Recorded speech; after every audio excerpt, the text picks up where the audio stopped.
When we come into tariqat, or we've been in tariqat, and then we learn more about our hypocrisy and the weaknesses that we have, especially when it comes to things like namaz or zikr, and we learn that there's so many chance that it's not being accepted anyways.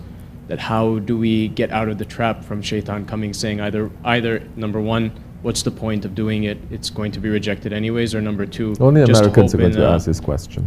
Because there's a sense of honor in a lot of Muslims that we don't have to, because this is obligation. This is obligation.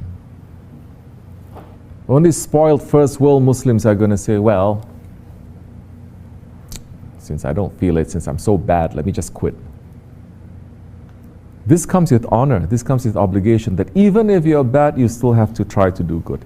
Even if you're poor, you still have to be honorable. Even if you're this, even if you're that, you don't have a choice.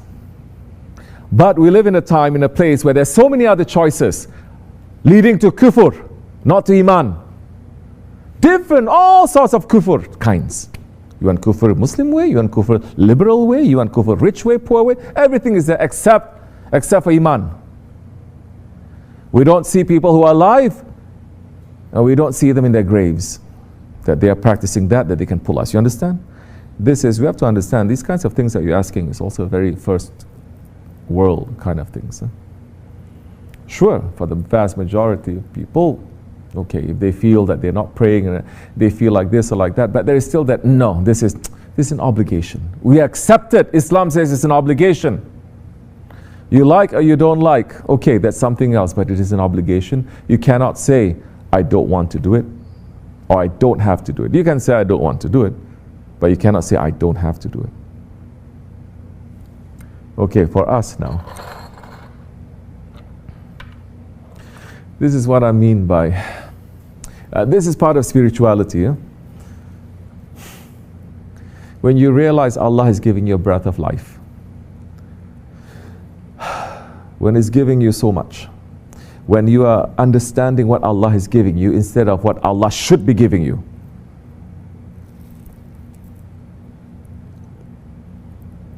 What happened? We become religion of Santa Claus also. If I'm a good boy, He's going to give me this. I'm a bad boy, He's not going to give me this. What happened? Our faith has become that. Yes, we have been very, very influenced by these things. Don't think it's not going to influence us. Don't ever think that. Everything that we're witnessing for 5, 10, 20, 40 years that you grew up with, it will influence your faith. Then you slowly start thinking like that too.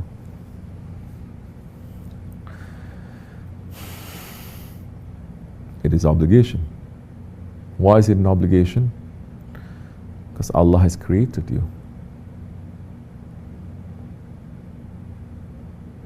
And you're surrounded by things that will remind you that Allah has given you so much, has created you. If you are surrounded by things, by society that is not looking what Allah has given you, not even putting Allah there, but saying you're entitled to anything and everything that your ego desires, then yes, it's very, very difficult to think like this. Impossible. That's why they say the thing is such a big deal. Okay, I believe in you, God. I believe. You see all these movies?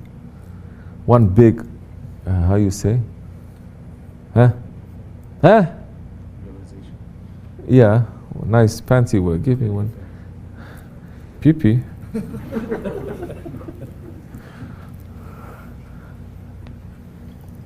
One, enlightenment. Let's use Buddhist term. We want to use Catholic term. And epiphany, yes. Realization. Oh, you exist. Oh my God. And then you believe in us. SubhanAllah. We're not. We're Muslims.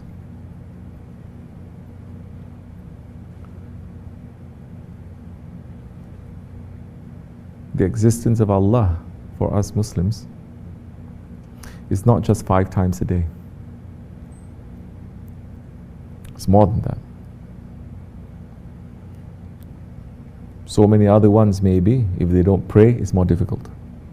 So many other ones, they follow religion, but they don't pray, they don't think, they don't connect anything to their Lord. They don't say thank you. then they're very far away from Allah. They're very far away from that gratitude. They're very far away from understanding how Allah has created you and everything for us.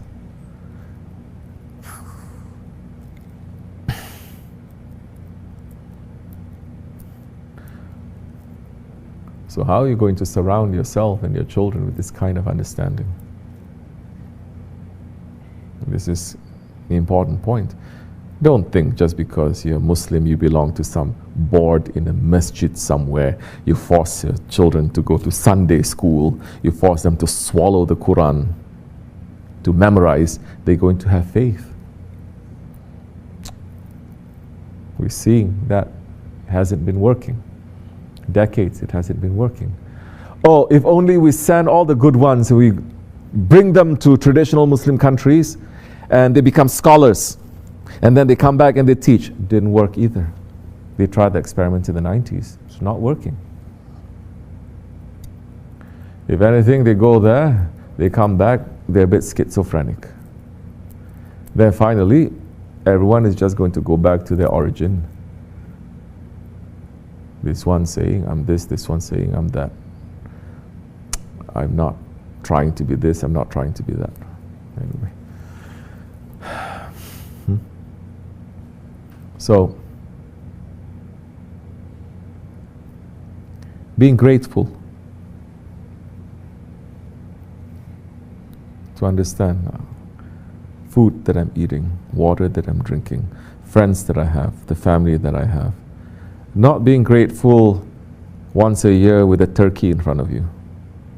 That's BS. That you don't care. Now, okay, let's eat. This is what they want to say. Being grateful.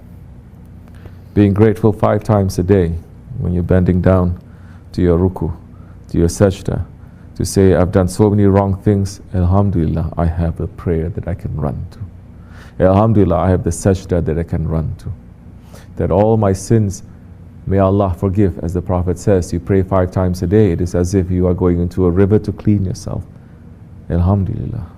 That is spirituality. It's not just doing it like that, but that's understanding what it is. Alhamdulillah, we're running to the zikr. That all week long, we're not saying Allah, Allah, Allah like that. We're not trying to block everything. Now we have that opportunity. 5, 10 minutes, 15 minutes, it doesn't matter. All week long, we read this news, we watch this video, we do this, but now at least let's listen 5, 10 minutes to what our Shaykh has to say to us. You don't understand the value of your breath, it will be taken away from you. But if you understand the value of your breath, even when that breath is taken away from you, you understand. Because it's not the breath, it is Allah. Then you understand the wisdom and the cause and what it's supposed to do. You understand? When you don't feel, when you don't care, everything is the same, then you're just like a grass. Then why are you in tariqat? Every day is the same, every month is the same. Why are you in tariqat? Don't you know a believer is today has to be better than yesterday? Tomorrow has to be better than today. It feels the same. Once a week, twice a week, it is different. Do we see you running to find the difference? You don't. Then it's not going to help you. It has not helped those ones for over 1,000 years. It has not helped those ones since the time of Adam alayhi salam. When they're not running after Allah. When they hope that if some sky crack open, if the earth splits, if they see some unusual thing, their faith will be very strong. When they see a miracle, their faith will be very strong. When they don't see that, then they're like, it's not the same thing. Sahaba Kiram, after the Prophet ﷺ, they were gathering together, just talking about the miracles of the Prophet. There is a plan. Get in on the plan, inshallah. Assalamu alaikum wa rahmatullah.